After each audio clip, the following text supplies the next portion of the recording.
When you're examining a patient with suspected congenital heart disease, it's important to employ a segmental analysis of the heart. By looking at all the cardiac segments in an organized manner and relating this to a basic diagnosis, then one can use the specific anatomic points in appropriate framework.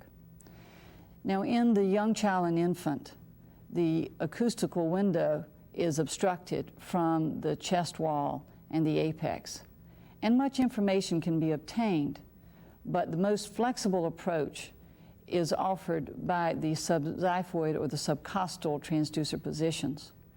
Because the liver is large and the abdomen is soft, there's unlimited transducer location that is available. And this allows the examiner to look at each segment of the heart, starting with the veins and going through each cardiac chamber to the arteries, and look at both their positional information and the relationship between these structures and their adjoining structures. On the left, we see the transducer position that provides a transverse view of the abdomen, and on the right, we can see the inferior vena cava to the right of the spine and the descending aorta to the left of the spine. By always sweeping the transducer first to the right and then the left, the exact position is referenced for later videotape review. The transducer is then turned into a sagittal plane in order to look at the length of the inferior vena cava, because it's important to determine that it extends below the level of the liver. The transducer is rotated back to a transverse plane of the abdomen and swept up toward the heart.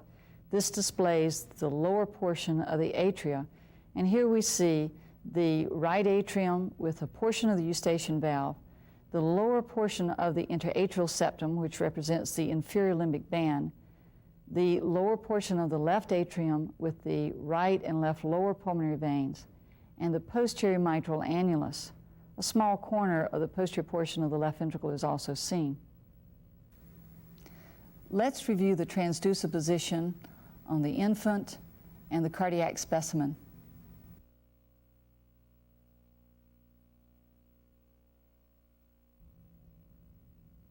Sweeping now up into the mid-atrial level, we identify the portion of the interatrial septum wherein resides the foramina valley.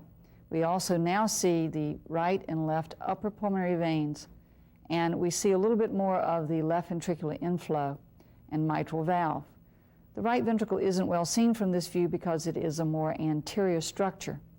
Our coordinates now are posterior, anterior, right, and left. Let's review the transducer position on the infant and the cardiac specimen.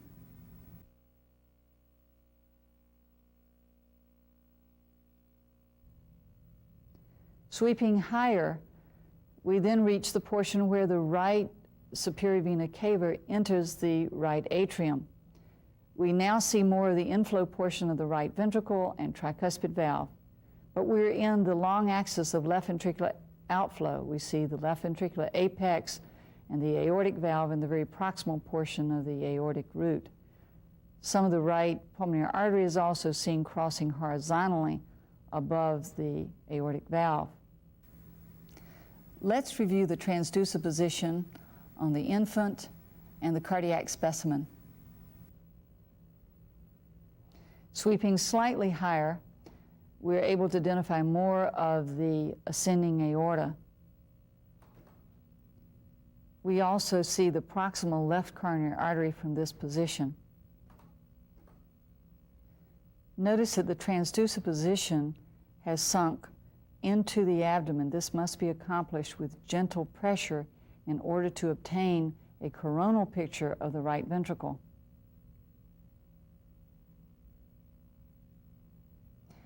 As this is achieved, the innominate artery comes into view in the upper mediastinum, and we see the right ventricle from apex to the region of the pulmonary annulus. The transducer position is then returned to its original position.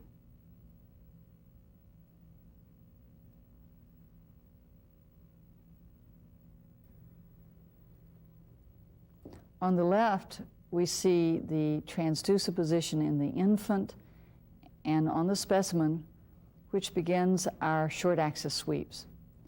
This is our so-called reference view that shows the long axis of the superior and inferior vena cava. The coordinates are superior, inferior, anterior, and posterior. It's a parasagittal plane. We see the superior vena cava as it enters the right atrium near the mouth of the right atrial appendage. The inferior vena cava is also seen, as well as the interatrial septum. By sweeping slightly to the left, we pick up the region of the foramen ovale. We see the left atrium behind the interatrial septum. The right pulmonary artery is seen above this in cross-section.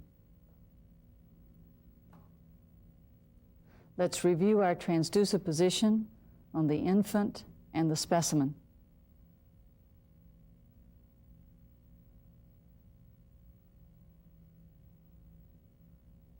By sweeping the transducer more to the left, the tricuspid valve is picked up. We see behind this the membranous septum, the left ventricular outflow, and the proximal anterior mitral leaflet. The left atrium is seen posteriorly.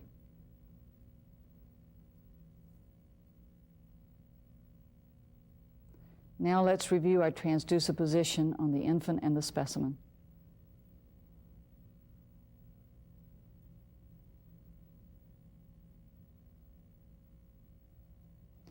Progressively to the left is the long axis of right ventricular outflow, and from this position we still see some of the tricuspid valve, but we can scan the right ventricle from the apex all the way up to the proximal main pulmonary artery and the left pulmonary artery branch.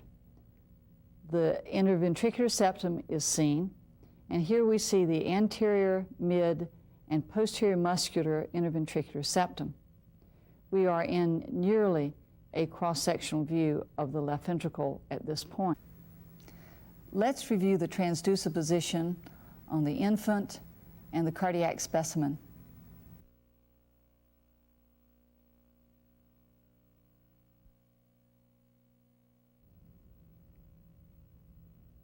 By sweeping more to the left, we pick up a true cross-sectional view of the left ventricle with the orifice of the mitral valve.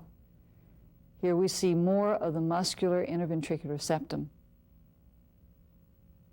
Let's review this transducer position on the specimen and the infant.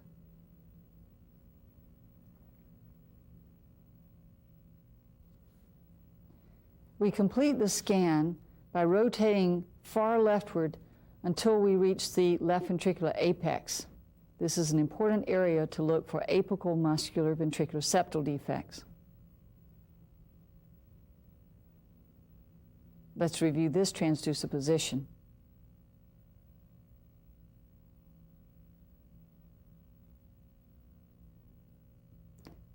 The transducer position is then returned to the original point, sweeping through the mid-left ventricle, onto the long axis of right ventricular outflow, back to right ventricular inflow showing the tricuspid valve, the mid portion of the interatrial septum, and the long axis of the cavity.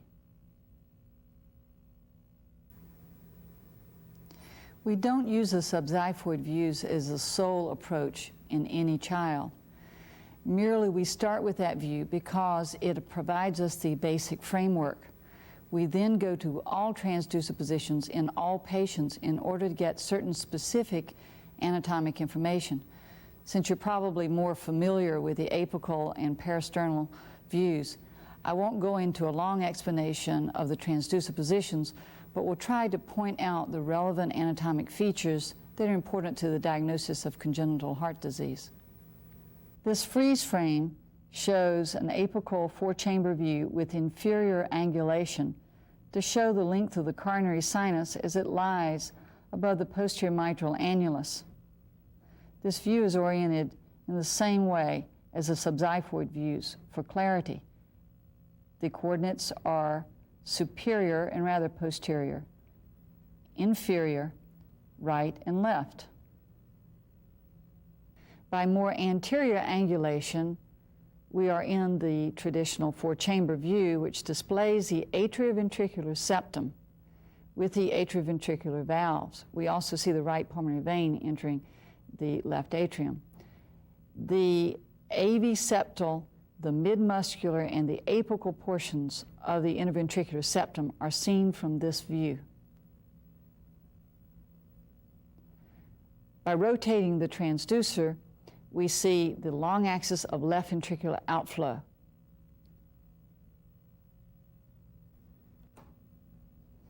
In the parasternal long axis view, we clearly see the relationship between the posterior semilunar valve, here the aorta, and the interventricular septum, as well as the anterior mitral leaflet. This type of view clearly displays the absence of subarterial conus muscle.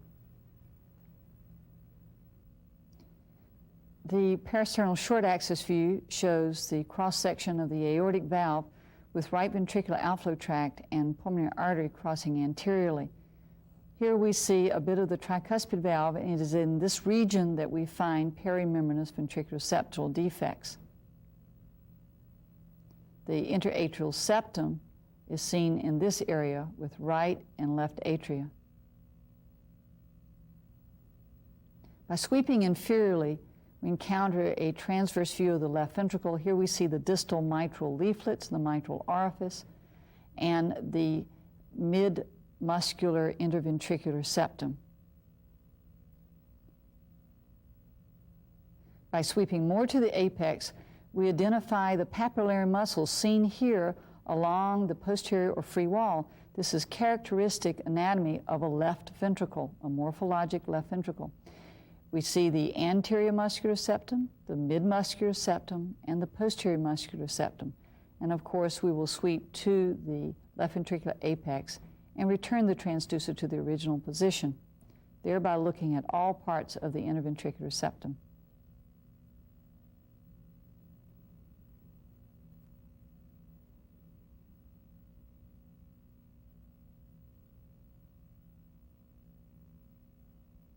Here we see the right coronary artery quite well.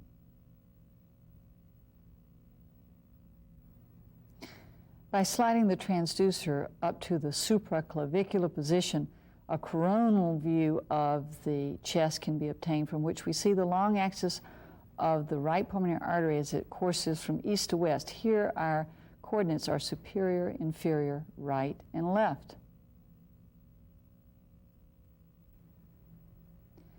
By rotating the transducer into the plane of the aortic arch, the entire arch can be displayed from ascending aorta to descending aorta.